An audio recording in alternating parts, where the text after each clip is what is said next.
blogs, that's what we are. I mean, why else are we here except for to teach our readers or our followers, to teach them, to guide them, and to inspire them, and to give them some sort of value. Because if we're not delivering value, then we're not of use to anyone. And you're really seeing that right now, I think.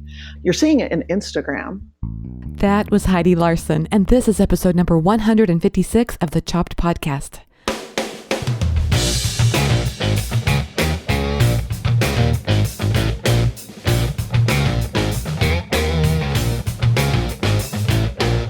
Hey everyone, I'm Marley of the blog Namely Marley. I am your host, and this is the Chopped Podcast. You know, this is the podcast designed for people just like you, bloggers who love food. So what do we do here? Well, my goal is to share with you interviews, thoughts, stories, everything related to food blogging so we can all learn together about what works with food blogging and maybe even a little bit about what doesn't.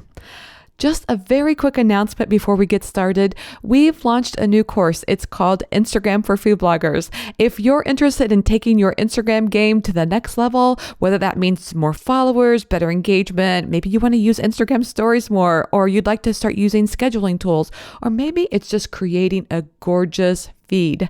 You know, we all want that. Well, you are going to love the Chopped Instagram course. It features 5 expert food bloggers, including Gabi of What's Gabi Cooking, talking about how she creates her fun and inspiring Instagram stories. We also have Liren of the site Kitchen Confidant and Jessica of Jessica in the Kitchen, and they're sharing about cultivating a beautiful Instagram feed, how they use sharing tools, and also, just the tips and tricks of sharing from your site to Instagram and hashtags and all of that stuff. Then there's also Steph of the Cupcake Project, and she's talking about her amazing growth on Instagram and how she used and uses reposting to make that happen. This course is so different than what you'll find anywhere else, and that's because we're showing real behind the scenes work that these bloggers do to achieve amazing results with Instagram. Imagine you're at a blogging retreat with these amazing, talented women, and they're saying, hey, come on over here and take a look over my shoulder, and I'll show you how I do it. That's what we're presenting in this course. And I think my goal with this is I'm kind of obsessed with processes, and I just wanted to show the actual work. So that's what we're doing with this course. We have screencasts of our presenters either on their computer or on their phone, and they're doing the work. I don't know about you, but I feel like it's the best way to learn. And sometimes that learning just means having confidence in your own processes. So you might see some things in here that you're already doing, but now you have this confidence of knowing that you're doing the right thing. I oftentimes feel like as food bloggers, we're all in our separate corners and, just trying to figure things out on our own. And so I feel like this course is one helpful way of knowing that you're doing things right and learning how to do things right too.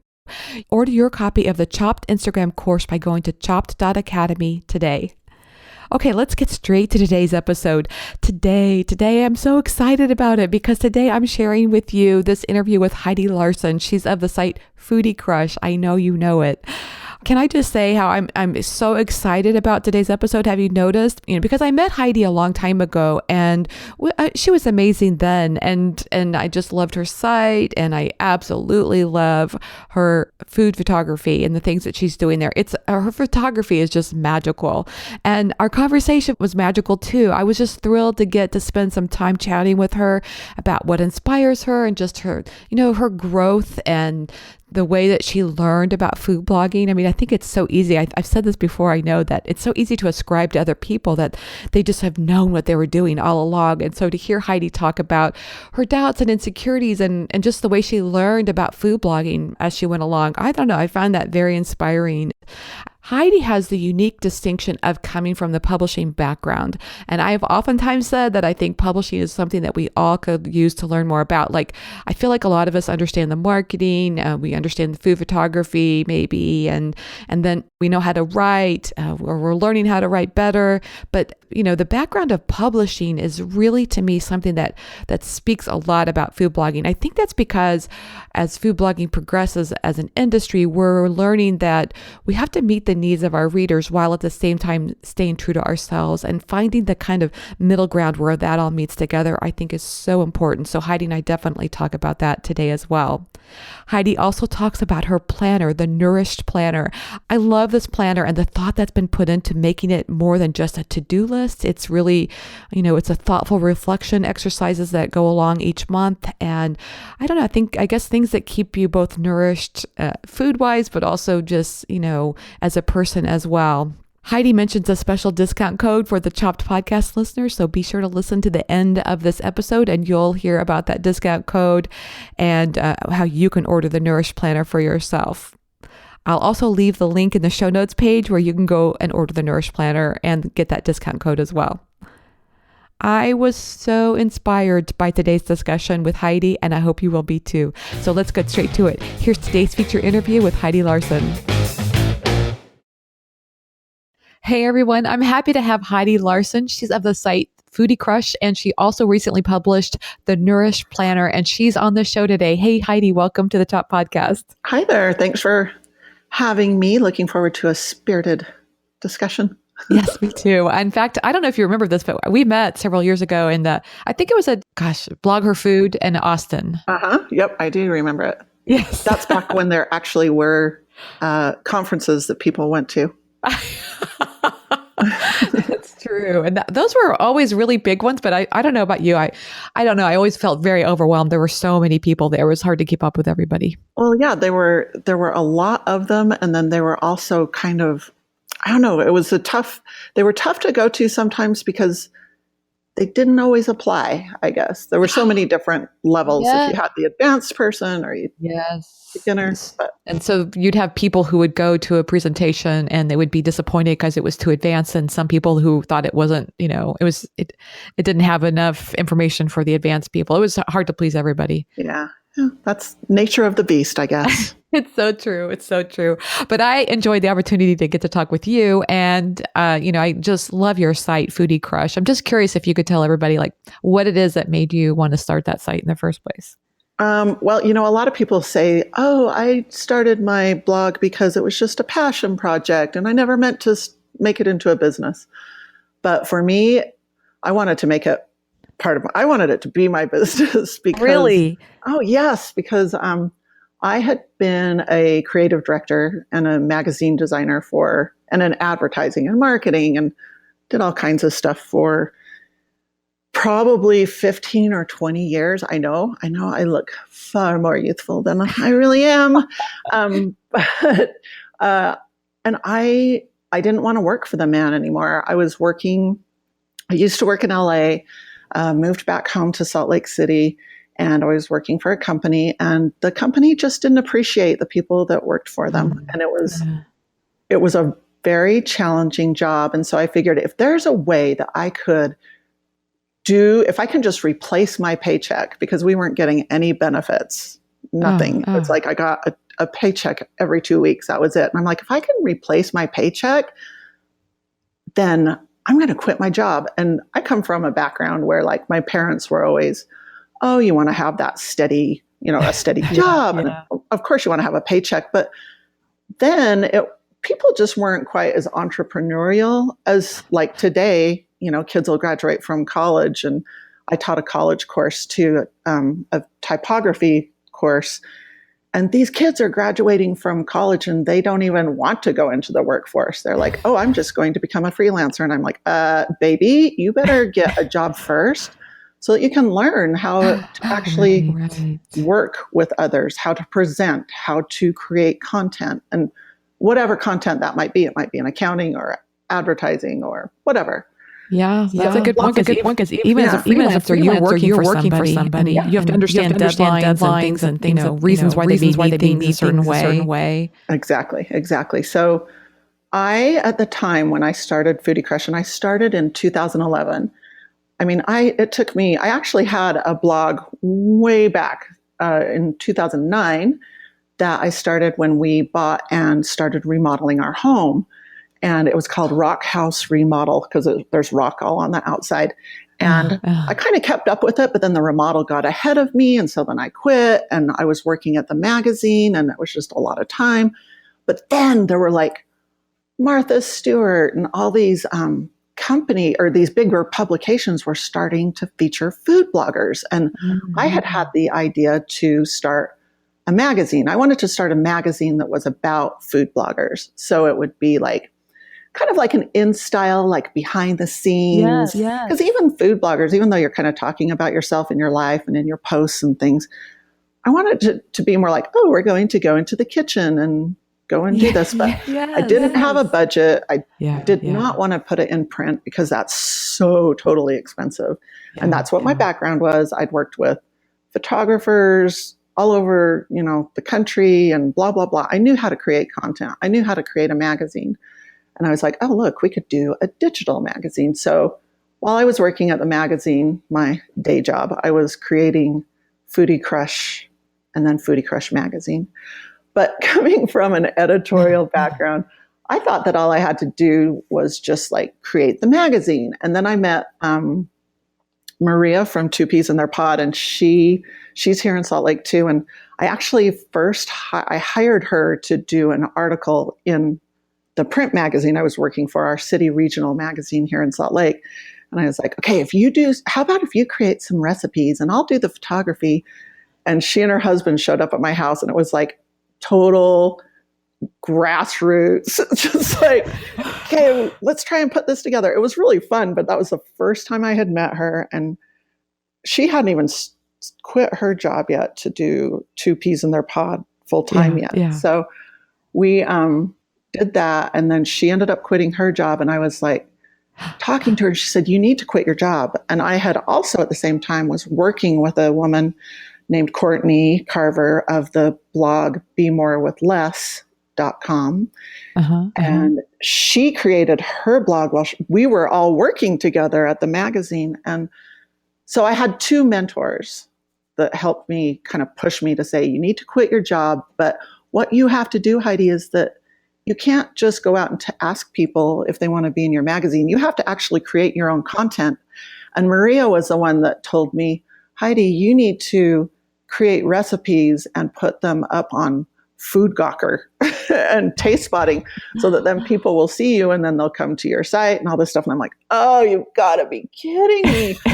You mean I can't just feature other people's stuff? So if you actually go back to like, I don't know, on Foodie Crush, if you go back to like 2011, my first probably 6 posts are like, here, you should buy these candles. And it was like a roundup of candles. And my very first post was actually a pho recipe. Okay. From Jaden at Kitchen. And so I made her recipe. My husband had found it online, and we made the recipe. And I was like, and I had put off starting the blog for so long. I wanted it to be perfect. And I noodled the hell out of it. And it's like, okay, I just have to start. So I put that up, and I didn't list the recipe. I linked out to her site and everything. But the first 5 articles on Foodie Crush are like the best donuts and da-da-da-da. It wasn't until Maria said, you've got to get this out. You've got to get your product out, your images out. So then people will come. Otherwise, people aren't going to want to be in your magazine. So long story short, people started coming to the blog. I created my first issue of Foodie Crush, and bloggers were so totally cool to want to be in it. I was so lucky. And that was kind of my first experience too, of like seeing just how giving and nice the community really is. So that's kind of how it all started. Eventually, after like a year or two, I published probably, I don't know, 5 issues of Foodie Crush magazine. But then kind of the content, it was more fulfilling to just create that daily content or weekly content. And so, I had originally intended to monetize the blog through the magazine and to get sponsors to sponsor the magazine. But it was a little bit of a hard sell, Digital was a little rough. Magazine publishing was in the toilet. Ad sales were way down. So in the end, as the economy came back around and I started getting sponsored posts, I was able to actually quit my job after a year and a half of having Foodie Crush on the side and doing both. And I took on some other freelance opportunities that had nothing to do with blogging, but paid my bills. So my whole intention, yes, to your question, was to get the hell out of my regular job and work for myself. Because in the end and at the beginning, I was running my own business, but I was running it for the magazine. I was helping them run their business. Why couldn't I do that for myself? Yes, and kudos to you though for being so open to changing the business plan. You had an idea of what you thought it was going to be, and then people who came along and said, "No, this is how you got to do it," and you were open to that feedback. That's cool. Oh, you have to be though. I mean, especially when you have other people that are actually living the dream. Well, yeah, and they're actually out there doing it. And I was brand new. I didn't know what to do. I knew how to create content. There's no doubt.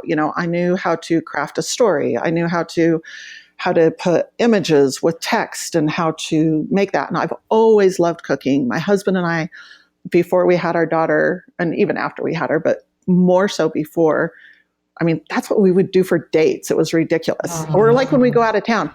Oh, let's go look at we're not going to go to the museums. Let's go to the grocery store and check out the cool grocery stores. It was kind of sad. You're like a food nerd. Well, kind of, but not really. I don't know. I'm more of I like aesthetics. I want to go and see the cool packaging and that kind of stuff. So anyway, yeah. Was it intimidating publishing your first recipe then? No, no, it wasn't because I feel, it's funny, and this is something that people need to know too. It's I look back at my very first images and I'm like, damn, those look pretty good. They look good. They could totally stand up now.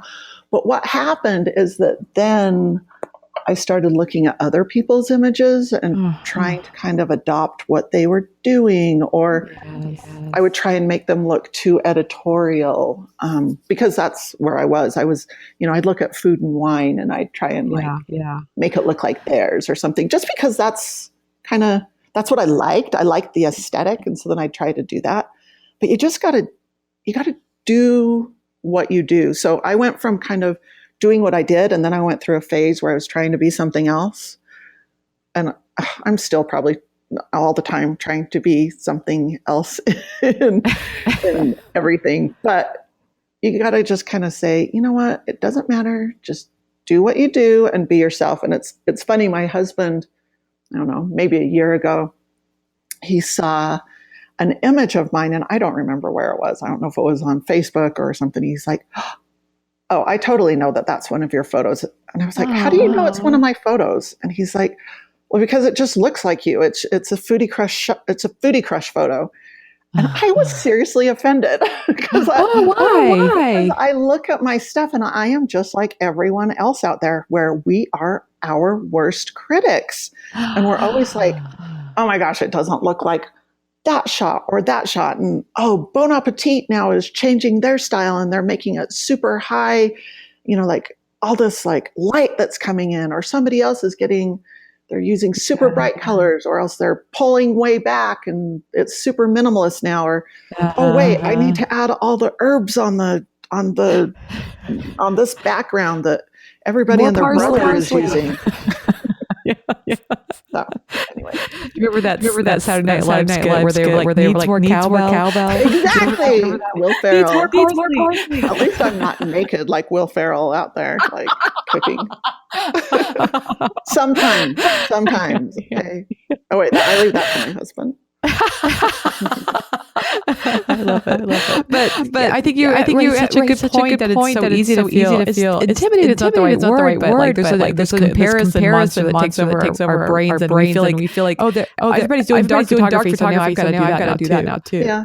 Yeah, and you see people rise to success, and then you're like, yes. Well, I want that too. So I guess I have to do what they're doing. But what you're not seeing, you're only seeing 20% of, or 10% even, or even less of what is making those people rise to the heights that they are. It's not just because of a photo, although sometimes Pinterest does go crazy, or it might not be just because of that one food video that went crazy on Facebook. So then everybody's like, oh, how do I do that? I need to be just like yes. them so that then I can, I don't know. It's Yes. the whole package. I agree, and there's so much that we're not seeing. That's a really good point. It's like I read something about overnight success usually takes 7 years to develop. Yeah. Very true. Very true. Yes. Well, I happen to love your photography style. It seems like it's. I mean, I really feel like I'm like your husband. I feel like I can see your photos and I know it's yours. But I love that, and I feel like you have such high definition to your photography. Is that like a style that you, or contrast maybe the better word? Is that a style that you kind of developed for yourself, or you just really like this personally, or it looks real to you? What is it about photography? I like it. I try to get highlights. I try to add contrast. And there are a lot of photographers out there that I just love that have really deep, like lots of shadows, but it's still really bright. Yes. I designed an ebook for the Blender Girl Test Masters several years ago, and her photographer, now I'm going to forget his name. Trent Lasco, Brett Lasco. Okay. I'll give you his name if people want to look at him. But he had just the most beautiful photography and like shadows. And I tried to emulate that for a while, but I saw something in there where there's like definitely highlights and contrast, where sometimes a time before that, I was letting things get too kind of flat, I guess, and just really bright. I like bright images. I'm a bright person. Yes. I've tried to do dark and moody, but it's just kind of not my deal. And I appreciate it very much. But it's funny because I didn't realize this kind of, what you're kind of saying is like highlights, or I don't remember what you just said about contrast. The kind of contrasty was, I had shot one of my very first photos that kind of went not crazy, but it did really well on Pinterest. And it became like my number one post was a slow cooker Thai chicken soup. And I didn't realize it at the time. And I remember taking the photo and I looked at it and I was like, gosh, that looks really different, because my kitchen gets a ton of light. It gets so much light. I've got windows on the front of the house and windows floor to ceiling on the back of the house, and huge windows on the front of the house. And so no matter where I shoot, I can kind of move around, or no matter what time of the day. But I had taken that shot of that soup, and I remember that there was a guy that commented, and I don't get that many guy commenters, right? And he's like, how did you get your photo to look like this? And I remember taking the shot and thinking, this photo looks really weird, but I don't have time to change it, so I'm just going to do it. And so it really had a lot of contrast in it. And I remember that guy commented on it, and he asked me how I did it. And I'm like, I don't know. It just happened.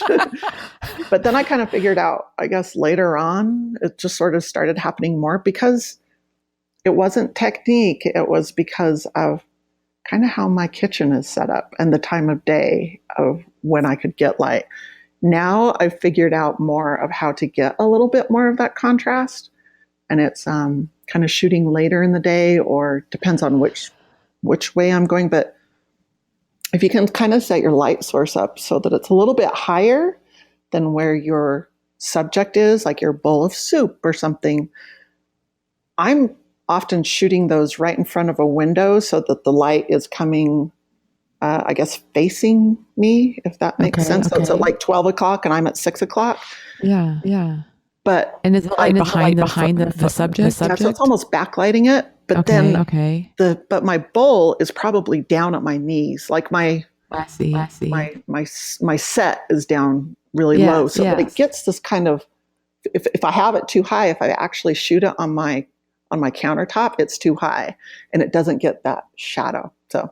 Anyway, interesting. You know what I love about this is that I feel like it's so easy when I look at other people's stuff, and I just think they have got it together. But it's like you say, we're only looking at the 10%. I mean, you experimented, you tried different things. It wasn't just like your innate style. You had to discover it. Well, and there's also there's Lightroom and there's Photoshop, and I'm going in there, and sometimes I'll be shooting it right now, like at 5:30, and I've got my ISO up to like 6,000. I'm like, oh no, it's getting so dark, and everything has this terrible blue. Like, I mean, it looks seriously like I'm out in the middle of a snowstorm. And so then it's like, okay, how am I going to fix this? And then kind of going in and messing with it. But it's like I was talking with Alyssa from the Recipe Critic the other day, and Chelsea from Chelsea's Messy Apron, and they both have kind of that, they sort of have the same contrast thing. But I was like, how are you guys getting that? Like, what's your process? Because I just think it's really good, like kind of going back to that point that we talked about earlier, of talking with people and asking and kind of having, somebody that you can ask and that you're not afraid to ask advice from is very important. I love that, because I do think it's easy to kind of like burrow down into our own little hole in the world and not reach out. Maybe because it leads back to this thing that it's easy to think that everybody else has it all figured out. But in reality, we're all just figuring it out. So the more we can talk to other people, the more we can, it helps us, helps them, it helps everybody. Yeah, well, and all day long, I can try and emulate their style. And this is the same thing that goes back to what my husband said. I can try and to shoot exactly the same that I think is just how they are doing it. And it's not going to look like theirs. It's still going to look like mine. I mean, I have shot side by side with Allie from Gimme Some Oven. You know how she has that, like, I mean, I love Allie's photos. In my kitchen, same exact look, same set, almost the same camera or whatever. She might have hers, I might have mine. I can't ever get it to look like hers. I said, her photo looks like a painting. Well, and we literally were standing next to one another shooting. Wow. And so it doesn't, all I'm saying, I guess, is you're still going to, no matter how much you're influenced by somebody else, it's still going to be your own. And it should be. It needs to be your own. So the value, the thing to take away from this is to not be worried that you're copying other people. I mean, for example, I would just say that Allie is somebody, I love her photography, and I use it as inspiration because I want to have that shiny look like that. So we really, but like you say, my photos still don't end up looking like hers. And you take those little bits. Yes. And you go with it, and then you start to. I've been on this big kick about authenticity over the last few years, just trying to understand what that means. And I finally started to realize that authenticity is really about trying different things and seeing what you like, and then doing more of that. No, totally. I totally agree.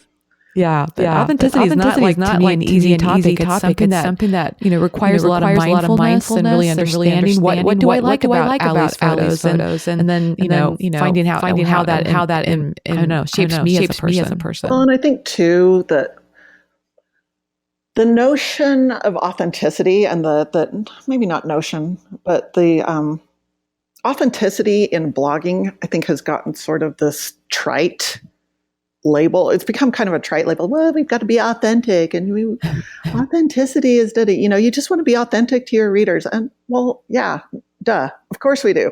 That's what we strive for. But you also you don't want to be a total sham and be somebody that you're not. But there are still things that we do. I mean, yes, I am going to put on mascara before I get my portrait taken. It's just what it is. You got to put a little bit of lipstick on the pig. So, that's that old saying. Yes, I know that old saying. Yes, lipstick on. But you raise a good point because it makes me think about maybe when people first start their blog, they really feel like they're doing it because of their own passion. But it seems to me like the larger you get, the more you have to think about it from a publishing standpoint, which I really love your background in publishing for that very purpose. Like at some point, your passion has to cross with what your audience needs. Is that true? Well, see, and that's the thing, is that my original intent with Foodie Crush was to create a digital magazine. It was a digital magazine that was going to feature food bloggers and da da da da. And then it's like, oh, wait, I've got to create a blog. Okay, so now I've got 2 jobs. Okay, that's okay because they kind of go together. But the packaging of it, it just became too much. And I had to take myself, I guess, let one of my passions go, which is publishing and magazine, in favor of something that was working better for me. And it was working better in response, where people would read the digital magazine, but they weren't going back to it to refer to it.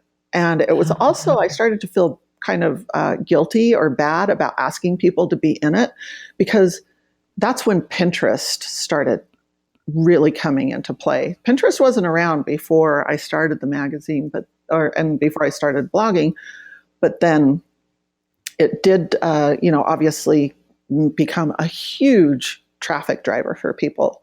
So when I was asking them to create all of this original content, or even republish their content, or I was creating my own original content to go in the magazine, I uploaded it to issuu.com, which is a different platform where all the digital magazines are.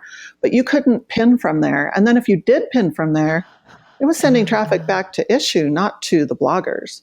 Right, so I had to kind of reformulate and let that go, because it wasn't the original intent. Like, it wasn't fulfilling the intention. And I'm sure that was difficult. Every time you have a passion like that, it's hard to let it go. But at some point, like you say, you got to do what's in your best business interest too.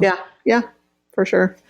But it was probably a learning exercise. I mean, I imagine. I'm just thinking that. Well, I think one of the areas I hear a lot of people talk about as food bloggers, there's backgrounds in teaching, there's backgrounds in business, there's backgrounds in marketing. But the one thing that I always feel like would be the most helpful for me as a person, as a food blogger, would be that background in publishing. And you've got that. So I'm just curious, what do you think are the biggest takeaways from your background in publishing that's helped you as a food blogger? Well, I think I agree with you there, but I also agree with you on the teacher front. I know. Teaching is huge. Because blogs, that's what we are. I mean, why else are we here except for to teach our readers or our followers, to teach them, to guide them, and to inspire them, and to give them some sort of value. Because if we're not delivering value, then we're not of use to anyone. And you're really seeing that right now, I think.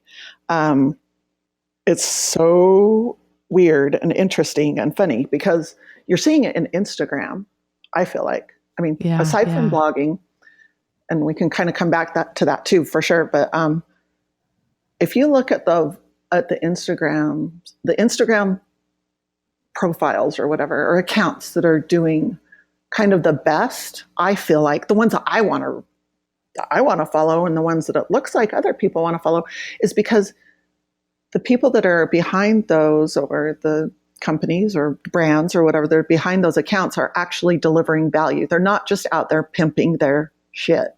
You know what I mean? They're out there they're actually working it. They're like, okay, instead of making me go from Instagram to my blog to get the recipe, I'm going to deliver it right here. Or, you know what, in Instagram stories or on my blog post, I'm actually going to give you all the information that you need, or I'm going to give you the discount code, or I'm going to tell you exactly what I love and what isn't working for me, what is working for me. Here I am being real and vulnerable, because Instagram is driving me friggin' crazy. Why? I go to my feed, which I still love, but I see my first Instagram post that I will see is from a day ago. Then the next one is like 4 hours ago. Then the next one is maybe 9 minutes ago. And then it goes to 9 hours ago. But it's the person that I just saw in my first post.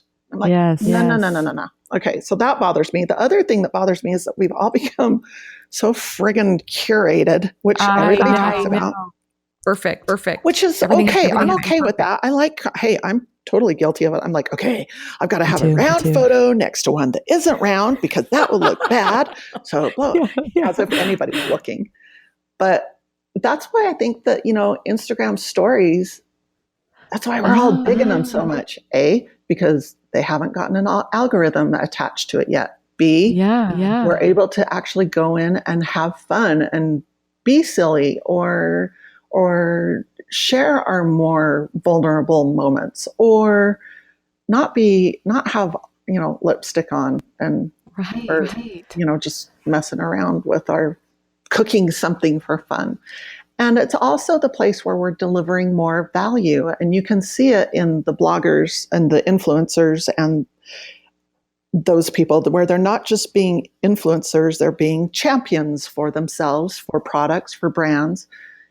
And I don't know, I'm seeing that as a lot more value. And that's what I've been telling my brands too, that I work with. I'm like, you may not think that Instagram stories is the place to be, that you want the post, but it's actually, you're going to get more return on that, because especially if you have over 10,000 followers and you're able to get the link, swipe up link. But, I just read on A Beautiful Mess, their site today. They were talking about how they think the trend is moving towards Instagram being less curated, and I wonder if it's an influence of stories on what we put in our feed. Absolutely, and that's where I want to be. I'm like, and I just have to push myself to do it because I'm so afraid to break out of it. It's Me too. No, why are we so dumb? It's like, if we all just did it or didn't do it, why are we so frigging hung up on, oh, this one only got 272 likes. But then if I do this post, this photo of some pasta dish that I did a year ago, that one gets, 1,000 likes or 40 likes or whatever it is. It's like, we're just all so tied into it with it driving traffic and with the popularity contest of it for our own value of us, like, oh, they didn't like it. Oh, we got to get over it. I agree. So here's my question based on this discussion, Heidi, and that is, like, to me, curated is like, I have photo after photo of highly stylized food, and in my eyes, it looks beautiful. I'm sure everybody has their own idea of beautiful, but that's my version of curated. And to me, less curated means, like, maybe I might throw in a picture of my dog or a picture of things that are going on in my life, or I'm trying to think of different options of what I would put in there, but maybe a beautiful sunset or things that are going on.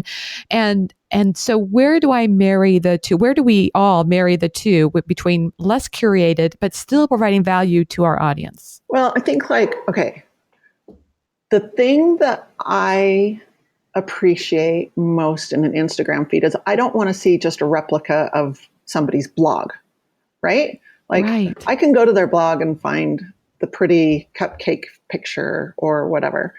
However, on the same sense, you do want to have a theme, and you want to be, you want to create you want it to reflect your brand. So whatever it is that your brand is, you do want it to still, you don't want to go out and talk about hubcaps. If you're a baker, you're not going to want to show that, because obviously the people that look at your feed aren't going to want to see that either. But I think what it's going to take is just a little bit of training, because there are people that do great lifestyle stuff with great food stuff. So I think it's just kind of training some of our audience to be okay with it, and that this is kind of what it is, and introducing it, kind of slowly, and then more and more and more, just to kind of wean them maybe a little bit. I mean, hey, I look at my Insta stories and I'll see, okay, here's the engagement of the first post, right, on your Insta story. And then you look at the second one and it's like, wah, and people just flip through. And you know what? I don't care, because if they don't want to follow the whole story all the way through, I get it. I don't want to sometimes follow some of my best friends the whole way through. It might be a time issue. It might be, oh, they're going off on something today, I don't want to follow them. But what I'm finding is that probably by the fourth or fifth layer, if I have because I think it's dumb that we're like, I can't put 5 stories on my Insta stories because people are going to click out. It's like, you know what? Those people weren't ever your followers anyway. Right. They weren't engaging with you anyway. The people, I will go through everybody's baby's picture of them eating their soup, even if they are a food blogger or a hiker or a backyard farmer or whatever, just because I'm resonating with them and they want me. They want me. They want to talk to me because I am their follower. I'm their person. So if those people, if they cash out on the very first Insta story that I do, or they don't follow my feed, c'est la vie. Bye-bye. Maybe they don't open my newsletter. Don't open my newsletter. Unsubscribe because I don't want to pay for you anyway if I have to. Yes, exactly. I don't know. And that kind of goes to that authenticity thing, is that I'm not being authentic with myself if I'm not sharing what I want to share. So I'm trying to wrap my head around, Heidi, it's okay if you share the stuff that, I don't know. It doesn't have to be curated. It can be, however, it does need to still reflect who you are, I guess. And have a sort of a theme, a little bit of both for the audience and yourself. Yeah. Well, not just your personal self, but I have a very bad potty mouth. I'm the first one to say.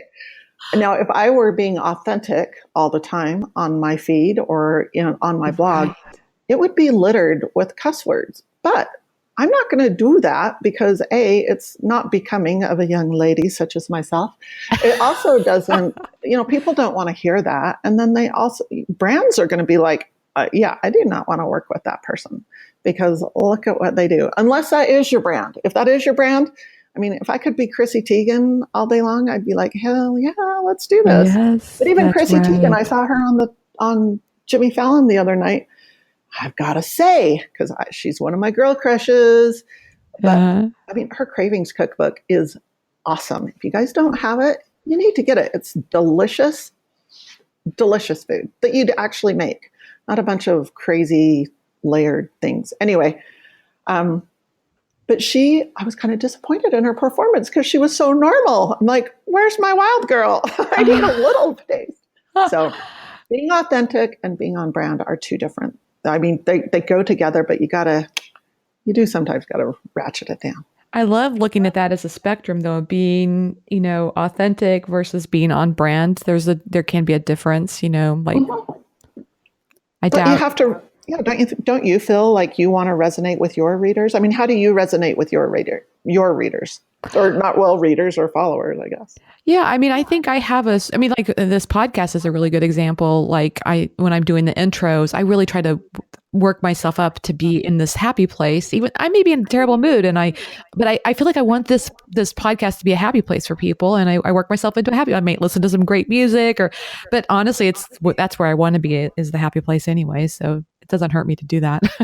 Well, yeah, but and this is for you too.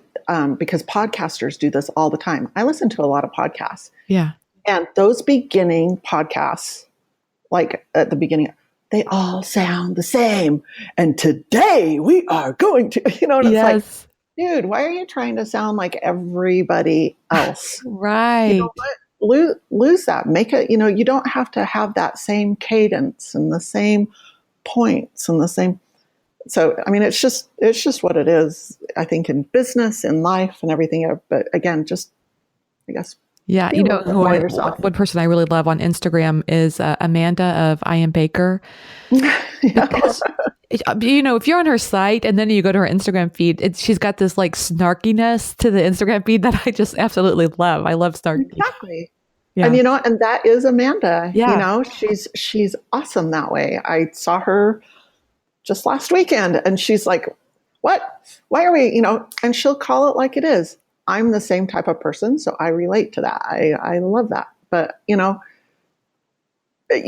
do have to balance it. But I think we can all do a better job of that. Okay, that's great. And speaking of balance, I really wanted to transition to a different topic, and that is this idea of partnerships, because I do think this is something that I've witnessed that you do really well. You seem to form partnerships with other bloggers and start projects together. And I think that's something we could all learn from. And I'm curious if you could talk a little bit about, maybe some of the partnerships that you've developed and how that looks for you. Yeah. Again, it kind of starts from learning from one another, and creating some relationships and that kind of thing. And plus, so partnerships for me with you can look at partnerships with other bloggers and other people or influencers, whatever we want to call ourselves these days. In that, just like any business, there are things that you do really well, and there are things that other people do really well. You each have your own strengths. You each have your own passions. And when you can kind of combine those two things and they complement one another to build something, it's awesome. Because not only is it that you're creating something new, or I guess just something, it's that you are creating something different. And so it can maybe get you out of a rut, or it can help promote you, or it can help promote them, or it's kind of, coming together to build one another up. And for instance, when my very first, other than working with like Courtney from Be More with Less, and she's still like my number one mentor. She helped me tremendously, teaching me how to even do any of this. But then working with Maria, so I had, again, worked with her from Two Peas in Their Pod. So I had hired her to do a job for my magazine. That was done. That was fun. We had a good time. We worked well together. Oh, that was cool. When I first started, she was giving me advice. That's awesome, blah, blah, blah. Then we kind of kept coming back together. And we actually, because of my publishing background, we were like, oh, we should do a cookie cookbook together. And this was after I had just started blogging. I didn't have any sort of background, right? Yeah. Like I didn't have a following, I guess. She had a huge following, but I didn't have a following. But yet she still wanted to work with me. Why? Because I had skills that she didn't feel like she wanted to do, or that she maybe felt comfortable in doing. So we did this cookbook together where we marketed it purposely under Two Peas in Their Pod. It was called Cookie Cravings. It was fun. It was like, we had it printed on blurb and we sold it as a PDF, and we did this whole, downloads, blah, blah, blah, blah. And it was really fun to do. It made a little bit of money. I don't know how much money. I don't even remember. I don't think it made as much. It was a fun thing to do, and it was something different. But again, we took those skills she had the following. She had the baking experience. She had the connections, where I had the production skills. I knew how to get things printed. I could do the photography. I could do the design. And the marketing part of it. So those were ways that we kind of worked together. And we've done several projects since that. And, again, it didn't necessarily benefit her because I didn't have a following in that way. So it wasn't like she was looking at me going, oh, I want to work with her because she's going to get my name in front of other people. But she did see the value in that I brought something to the table. And I think that that's important when you're going into things with a partner, is that you need to assess where one another's strengths are and what people actually want to do. Like, I don't want to do the accounting. I don't want to do the back end upload on all that. So I need to find somebody else who can maybe do that part. And that's, so when probably, I think it's been 4, maybe even 5 years now, I got a random email from a girl who said, "Dear Heidi, I just created this course and I would really love it if you would just check it out." And I was like, "Oh, okay." And she said, "And I do this." And it was a nice email. And, everybody gets emails from people saying, "I'd love some help promoting." And that's one thing that is so awesome about our community, is that that's why we are a force to be reckoned with, because it's not just one blogger, it's all of us Yeah. that you're either going to have to deal with or that's going to promote. Yeah. So, this blogger, she reached out to me and she was doing something different. She wasn't just blogging. She had courses and she had downloadable PDFs and she was building her newsletter. And this was 5 years ago. She wasn't just focused on doing just Pinterest or, her site must be huge now.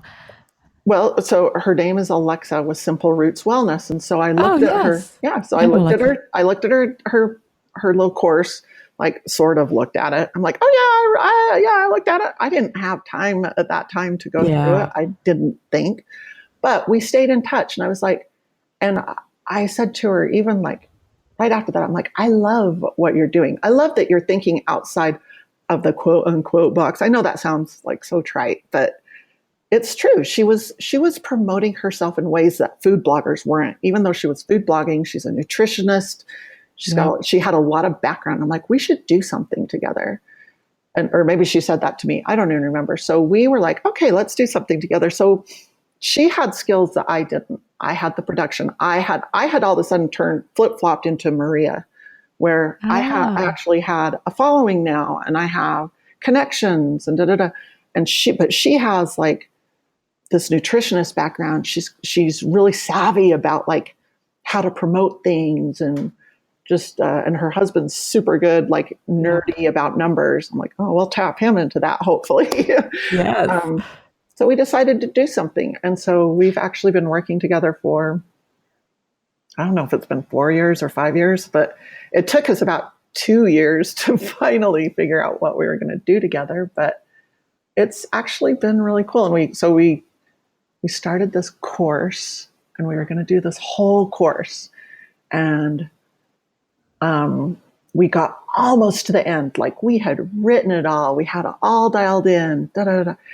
We had we'd done 90% of the work. And she said, she called me, we were having one of our calls and she's like, so, Heidi, I was just thinking, what do you think about doing a planner? Now, the thing that you've got to know about Alexa is that she has a lot of big ideas. Like she's on she's on A and she'll go all the way to W and be like, wait, let's do this instead. And I'm kind of the same way. So we may not be we're a lot more alike than Maria and I are, because Maria's super like all about the details and really good at getting back to people right away. And I'm like, okay, yeah, I'll get that going. Where Alexa and I are maybe a little bit more alike in that manner. So when she said that, even though we were almost done, I'm like, yes, because I have always been a calendar girl. I love doing my to-do lists. I buy every friggin' calendar at Target that comes out because I'm trying to figure out which one I like the best. And I've kind of over the years created this system. And when she said that, I was like, you mean like a printed, like a day planner with like to-do? She's like, yeah, I was thinking that would be cool. We scrapped our whole project. This whole thing that was like that. We're like, we'll put it on the back burner. Let's do this instead. And because I don't know, we just felt like we had to. And I love Foodie Crush. I would be so sad if I had to go back to another job or if I couldn't do Foodie Crush anymore, like creating recipes and sharing them and being the Julie McCoy of the Love Boat, telling people what would be really fun if you did this. But having something different and having an outlet like the planner has been. I mean, we've created a totally different product. We have a totally different Facebook. We have a totally different Instagram that we've had to build from scratch. And it's a totally different thing than what I'm talking about on Foodie Crush. And it's been really fun. And it's one place where I can actually be funnily, I guess, is that a word? More authentic. It's a place where I'm almost more authentic in some ways because we talk more about how to be happy and half the stuff though, come on, I'm like fooling myself. And half the time I feel like I'm such a a scam because it's like, you need to define your value and you've got to make your we give people all these tips on how to create balance and stuff. And I'm always trying to strive to do that. And even though we create this, it's our second year that we've had the planner. It's done really well. We've gotten a lot of great feedback, but half the time I'm like, how can I even be out here professing this stuff and shilling it out when I'm not doing it? But I think that makes it even more real. Right? The fact that you know, in other words, it's like somebody who's naturally skinny writing a diet book. It just drives me insane. I don't need one more person who doesn't have a problem with their weight writing a book on how to lose weight. But to me, the fact that, you have these challenges too makes this book, this planner even more thoughtful. Well, and it does definitely, I don't know. It makes it so then we look at it and we go, oh, you know what we need? We need to add this because I'm really having an issue with this right now. So we need to add this. Yes. I love the planner. I love how there's like a simplicity to it, but at the same time, it asks all these thoughtful questions, like, especially at the beginning of the month. It feels like there's this opportunity to kind of, I don't know, take inventory of what's going on in your life and where you want to be. And I just love that. Yeah. And, and that's so much of that comes from Alexa. It's like her, how she's very motivating in that kind of way. But then, she'll come up and and the way that we work, she comes up with these amazing like concepts and she'll write them all out and she'll have a blog post done in a half an hour. It takes me a day and a half to 2 days. I'm like, because I'm going back and I'm restructuring this sentence and and it's like, oh Lord. So, but we figured out our stride. She comes up with some of these bigger things. I go back in and I'll edit it or finesse it or design it or, that kind of thing. So again, back to partnerships, I highly recommend them because they give you more, I don't know, they can kind of reignite the fire. They can give you a different avenue to kind of go down. And as long as you find somebody that you can jive with, who is going to put in the work and not leave you hanging, so that you don't feel like you're the only one out there. Yep. They totally work.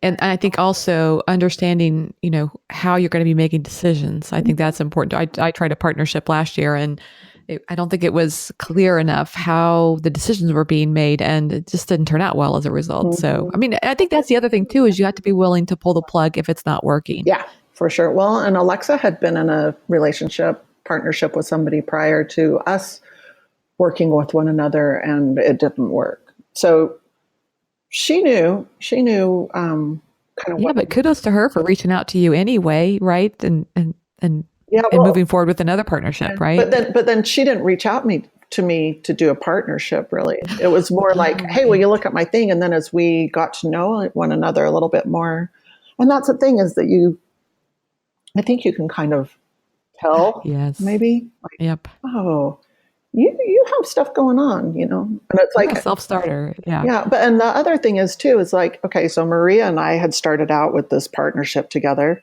I'm doing this one with Alexa. And then she started a meal planning service with Jessica from How Sweet It Is. So and yet Maria and I still keep doing our other things together. So there's lots of room for us to all kind of, you don't have to be married to just one partner. Ooh, look at that. How enticing.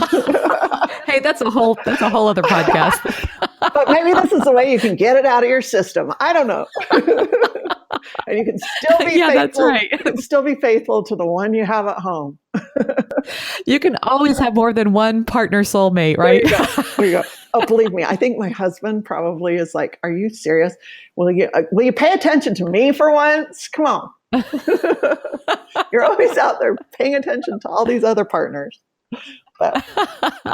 Well, and I think there's some sense of accountability that comes along with that too, because it's easy to have ideas and then you start doing them and they fall by the wayside. But when you're working with a partner, they're kind of holding you accountable. Well, yeah, but then sometimes, it's hard sometimes those don't work either. I mean, I've had other partnerships where we were like, yeah, we're going to create this and this and this and this.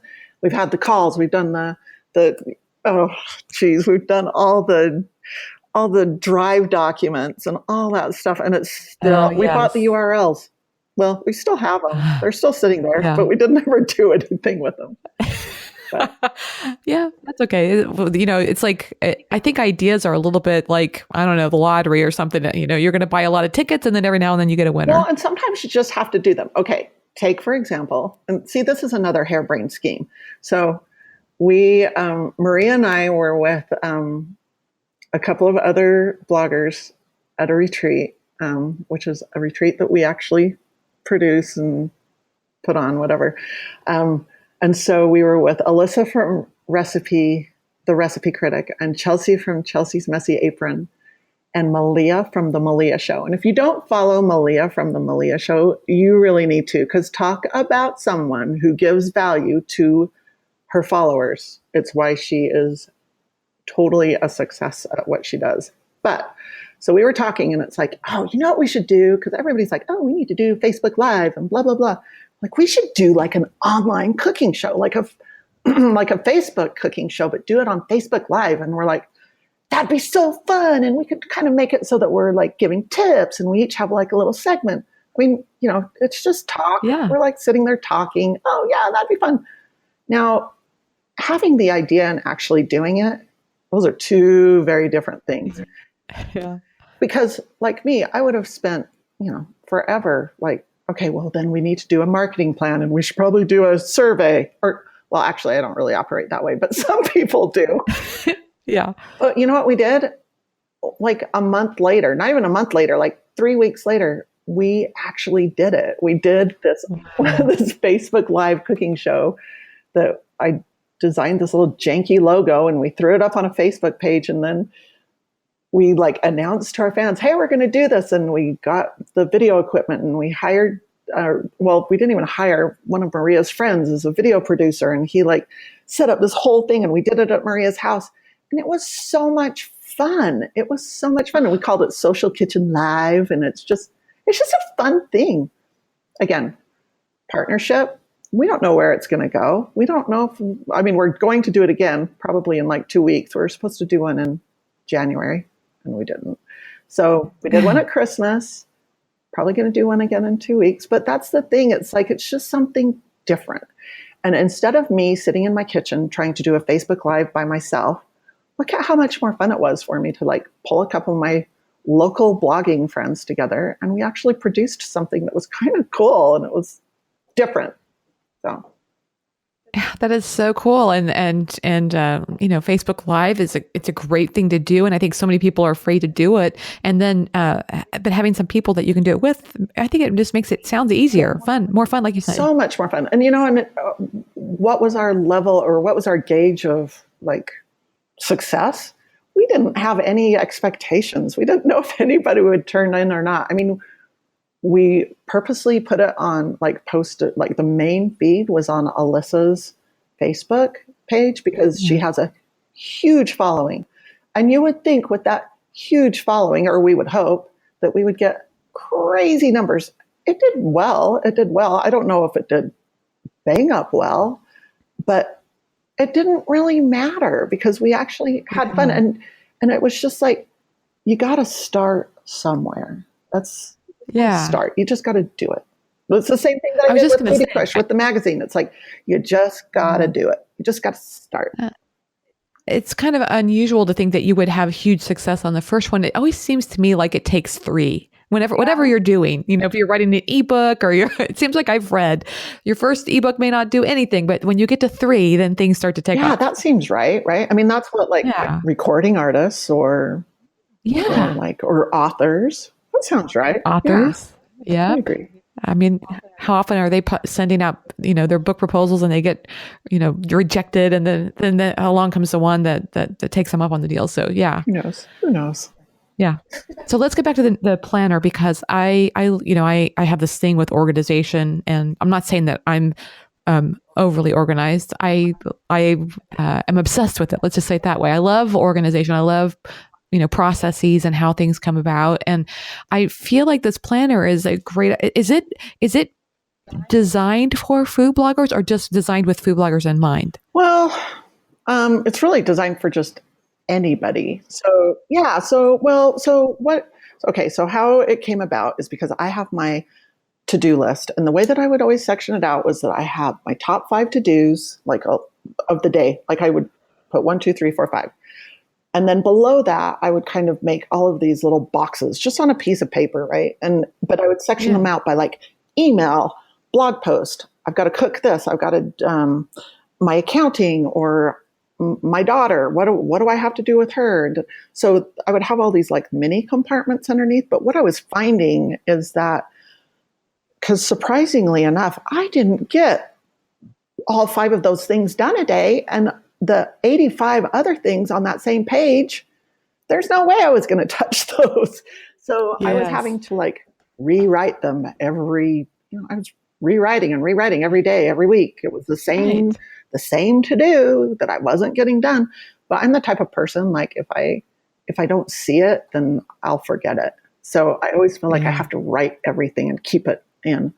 So when we talked about doing the planner in the organization of the week, I wanted it to be more so that it's like you had a weekly view that's on a double page spread, that you can kind of keep all those compartments that are the email, what to cook, what to do. And there's a lot of white space in this planner, because you want to be able to make it what you want it to be. If you want to doodle there, doodle. If you want to maybe put like your daily moment there, do it. If you want to put like your list of exercises, there's space for that. It's really just kind of what you want it to be. For me, it's making all these major lists that don't always get done, but they're in front of me, and then I can see it, and then I can be like, okay, I do need to transfer that over to the next week. So it's just, honestly, we kind of created this planner, again, with no expectation. We're like, oh my gosh, are we going to be able to even sell all the ones that we printed?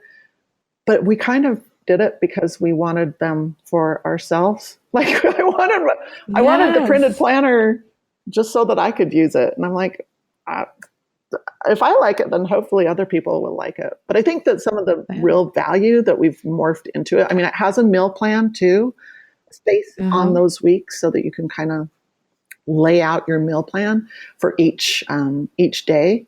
I mean, I'm the worst because I love the idea of meal planning, and I do meal plan, and Alexa and I meal plan very differently. She has young kids, so she'll plan out the whole week. So there's space for that. I do more of I meal plan, or meal prep, I should say, ingredients. So I do my baked chicken for the week. I have my hard-boiled eggs in my Instant Pot that I do every week, so that I can, because I don't want a whole meal already prepared and kind of set in stone. I'm just more of an off-the-cuff type of person, but I want to have those ingredients there so that I can throw them together. Yeah.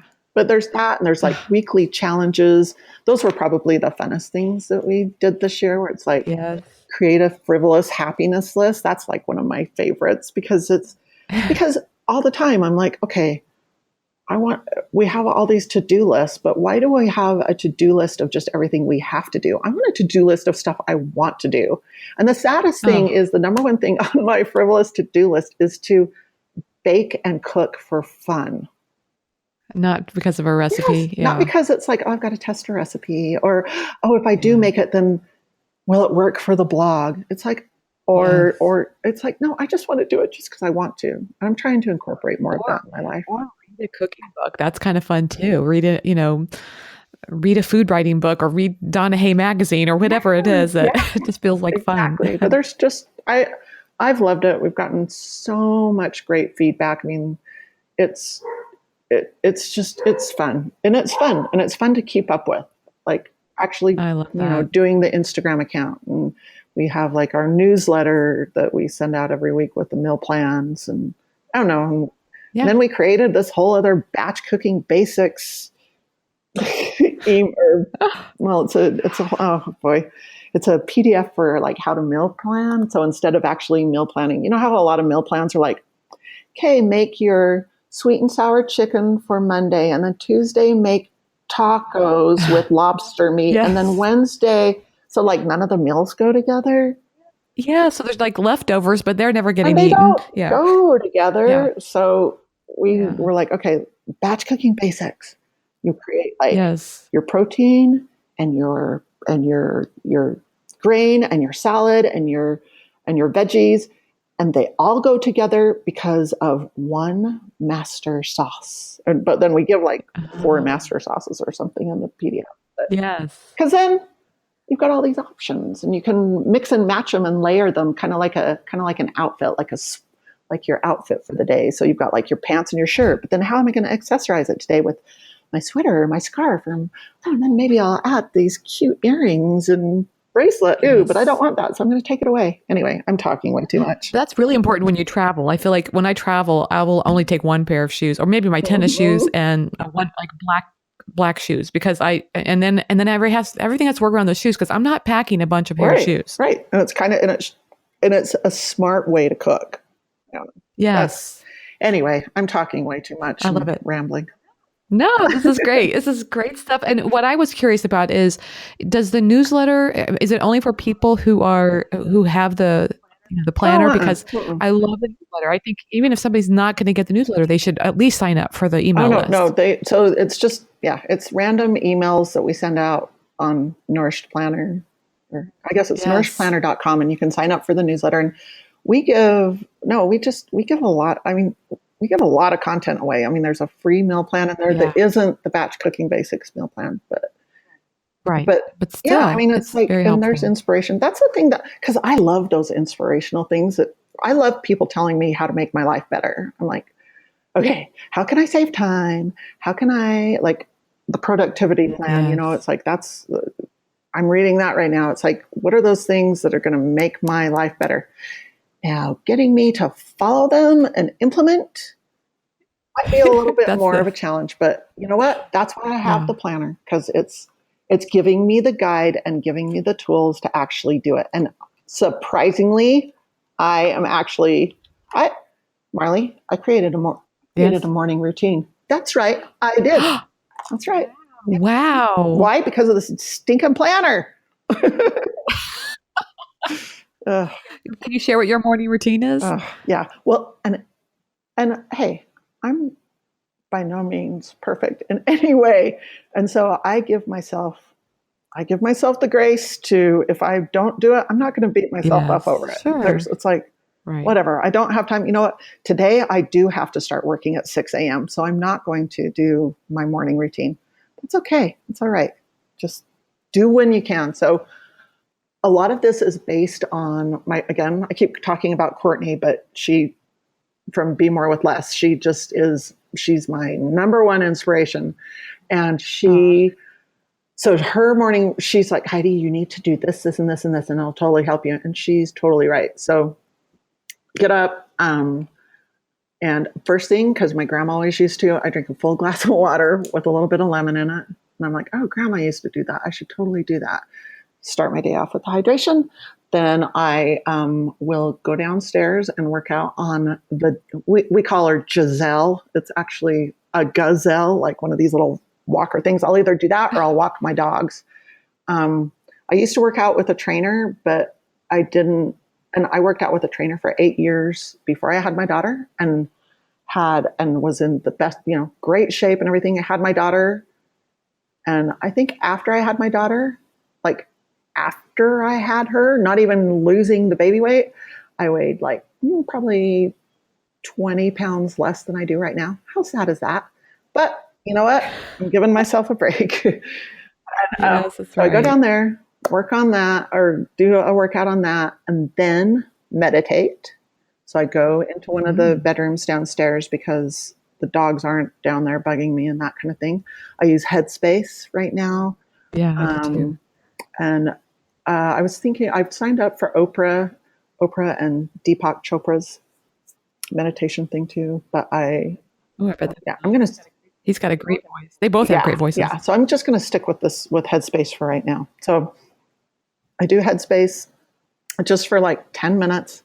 Then I come up, get my daughter ready she can get herself ready. She's 13. And but I love making her lunch. It just makes me feel good to know that Yeah. She's in breakfast too, although lately she's like totally into Eggo waffles. And I'm like, all right, whatever.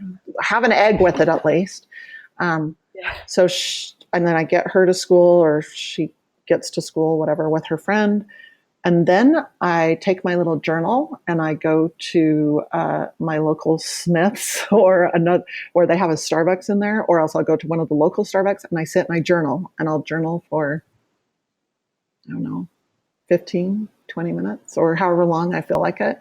Sometimes I'll take my computer with me and all of my work stuff and my nourished planner and write out like my to-dos for the day. Sometimes I don't. Just kind of depends on what the day looks like. And then in between that, I'll usually I'll usually get ready for the day. Because I used to wait to get ready for the day, and it would totally screw me up. Because then I'm like taking a shower at 11. It doesn't work.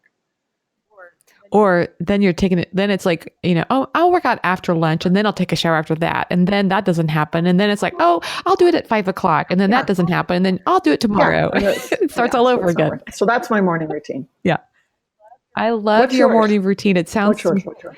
What's mine? It's similar because I start out with my morning meditation and I use Headspace. I have a couple others that I use too. I listen to this podcast called Guru Singh. He has some really good meditations. So I do those as well. And then I do a little bit of yoga. It's really kind of like balancing, because I heard somebody say once that if you can physically balancing yourself is a way of creating balance in your life. So I do this kind of yoga balancing poses. And then usually my husband and I will go walk the dogs together, and then I'll come back and I'll do some journaling. Then I kind of like to, I love Julia Cameron, and she has the Artist's Way, and she says, 3 pages handwritten a day is really good for you. And that's kind of what I try to do. But don't you feel, tell me what you think. Like when you go on those walks with the dogs, especially if you're not with your husband, or I find the same thing when I drive, isn't that when you kind of you get your best ideas? Yes, it's so true. Kind of alone with your thoughts. Yes. I don't give myself enough time to be alone. I feel like I have spent a lot of time, like I listen to podcasts, I do all these things, I do, ticking off all the lists. And then I realize, like, what am I really listening? When am I listening to music? And when am I doing things that I just really love and have fun with? And I want to have more time for that in my life. We are exactly the same, because I'm like, everybody's like, I'm reading this book. And I'm like, what? It's not a productivity book, or it's not a cookbook or a magazine talking about cooking. Yeah. What do you mean? It's like, why are we feeling like we always have to be in this improvement mode? I know. What happens to listening to your gut? For business, instead of improving just for us and having fun. I love it. I think it's so smart. And I really have to, it sounds crazy, but I have to work to incorporate fun in my day. And so for me, that is turning on some music that just makes me feel good. It's funny that I have to remind myself to do that, but it's important. Well, and for so long, when someone would come over to our house and they would come over unannounced, right?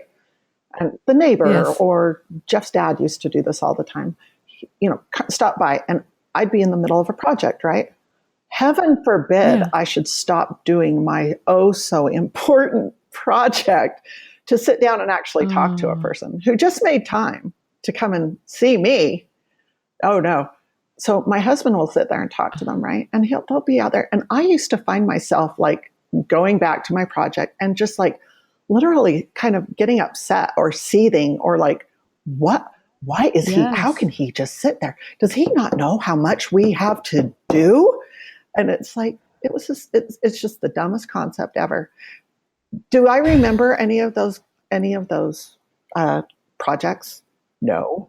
Did they matter? Probably not. I mean, I may have had a deadline, but whatever. And half the time they probably, they're all self-imposed. So instead of taking the time to enjoy another person, or like you just said, to take the time to enjoy something for yourself. Yeah. I tell you, we're all a work in progress. We are a work in progress. It's fun being on the journey, I think. Okay, so I love to ask these questions at the end of the interview. I know you do. Okay, all right. Okay. So what's one food item you cannot live without? Okay, so just like everybody, it's really hard. But I don't know. Maybe I kind of feel like I could live without anything almost, but Oh, I don't know. I would say like probably like pasta, like the things that I crave the most, that where I'm like, oh, I want some of that, are definitely pasta and chocolate. I mean, like I'm a chocolate head. Like I don't care about sour gummies. I don't care about croissants and that stuff, but a chocolate brownie or that kind of. I mean, I can still say no. I don't have a problem saying no unless it's German chocolate cake. yeah. Then That stuff is I so gotta have good. that.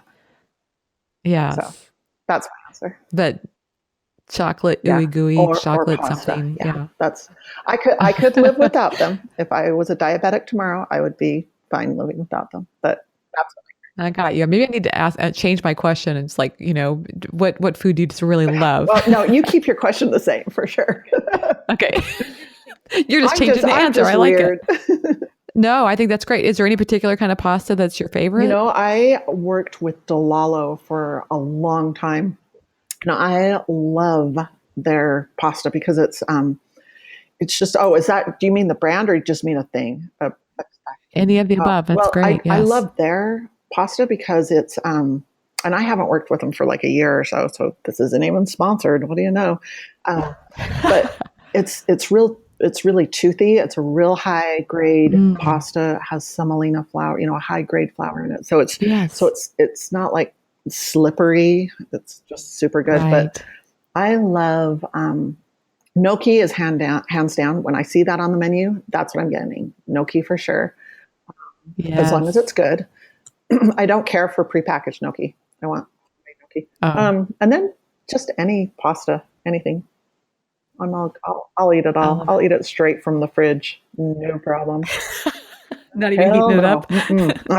Yum. So, what's the favorite app on your phone? Probably. Let me look right now. I would say. Oh gosh, I don't even know right now. I mean, everybody always says Instagram, but I have a love-hate with it right now. Yes. I really like Feedly. I like Feedly. I have like a pro membership, which I find very helpful for my Friday faves section because I can like save stuff that I want to save on there. And I can quickly like look through and see what everybody's doing, what their latest posts are and that kind of thing. So I love Feedly. Oh, that is a great, I have restarted going through my, because I think I've kind of fallen out of reading other people's blogs. We all have. It sucks. I'm like, I know everything about you because I watch your stuff on Instagram, but I don't go to your blog. That's why I don't get any comments. I get like 2 comments. I know, and we all used to get so many, and now it's like, crickets. Come on, let's be real. The reason that we got so many was because they were all other bloggers. Oh, that's true. And now all the bloggers are too busy on Instagram and whatever. They're all too busy commenting on their secret pods and all that crap. Yes, exactly. Their instant commenting pods. Yes.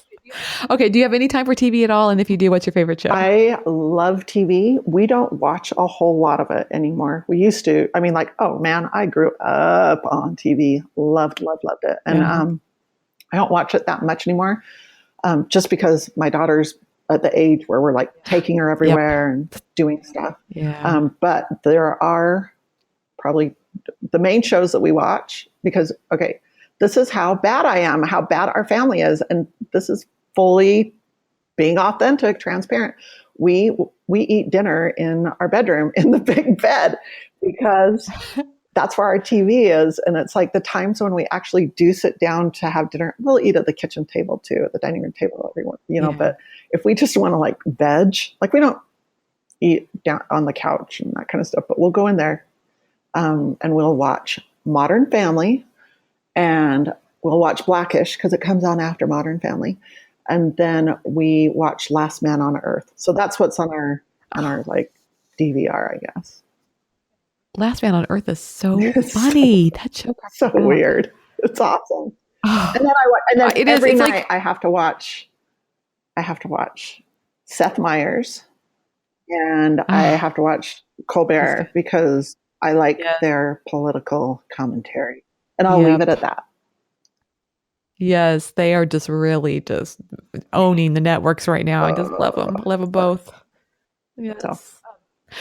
So let me just ask you, how can people find you online, and how can they order the Nourished Planner as well? I'd love for people to have that information. So I am pretty much everywhere as Foodie Crush, FOODIECRUSH. So on Instagram, Facebook, foodiecrush.com, Nourished Planner. I have the hardest time saying nourished instead of nourished. It's my I probably say nourished. Oh my God, it's my Utah accent. I don't know how to say it actually, but anyway.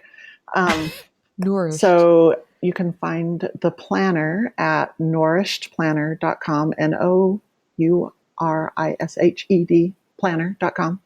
And it's Nourished Planner everywhere else. And Marley, listen, yes. Alexa and I want to give your listeners and readers and whoever else wants to share it a discount code if they want to get their own copy. We don't have a ton. I mean, we've got some in stock still. They come in 2 different sizes, so we still have them in stock. But once we print them each year and they're gone, they're just gone.